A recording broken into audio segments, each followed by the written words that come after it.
Hello everyone, hope you all are fine. So this is my first class and my first topic is number system. So I'm going to explain today chapter number 1, number system. So let's start with chapter number 1, number system. Natural numbers. All counting numbers are natural numbers which start from 1. The next one is whole numbers. Numbers start from 0 are called whole numbers. Integers. All the negative numbers, positive numbers, including 0, are called integers. The next one is rational number. Numbers which we can write in the form of P upon Q, where Q is not equals to 0 and P and Q are integers, are called rational number. Next one is irrational number. Numbers which we can't write in the form of P upon Q, that is irrational number. For example, root 2, root 3 and root 5. The next one is real numbers.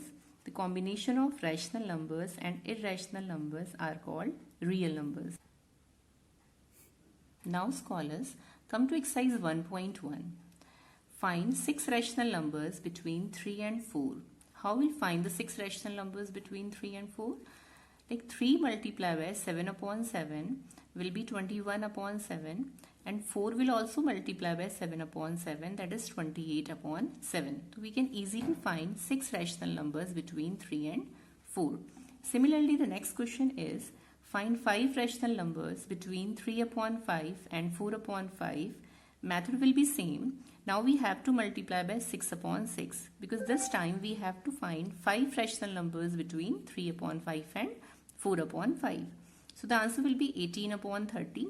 And when you will multiply 4 upon 5 to 6 by 6, the answer will be 24 upon 30. So 5 rational numbers between 3 upon 5 and 4 upon 5 will be all these. Now you must be thinking that why we are taking 7 upon 7 here and why we are taking 6 upon 6 here. Why not any other number? Because here we are finding 6 rational number. So that's why we are taking 7 upon 7 here, one number more to 6. And here we are finding 5 rational numbers, that's why we are taking 6 here.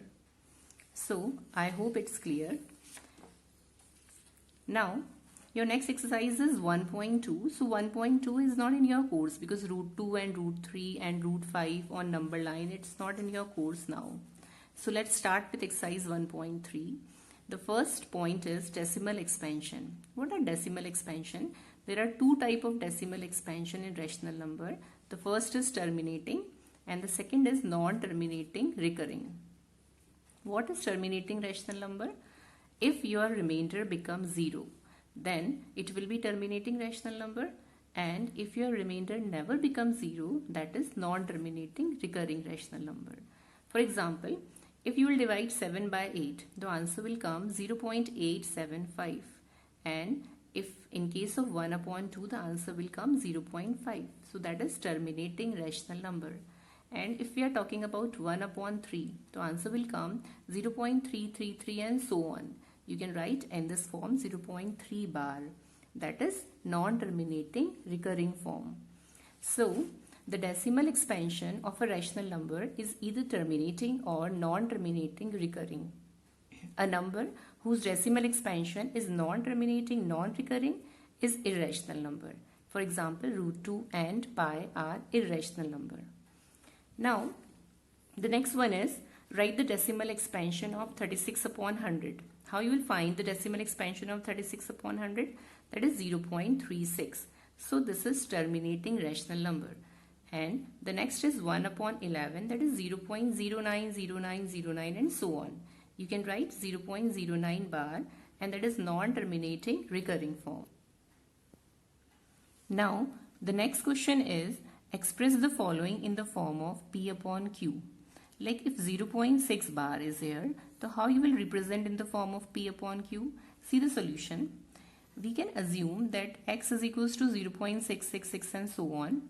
So you have to multiply by 10 both the side. So x will multiply by 10, it will be 10x.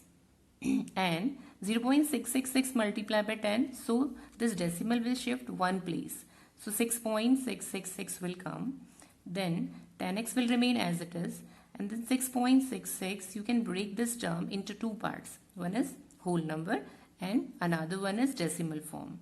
In place of this term, you can write x again because you are taking x 0.666 earlier.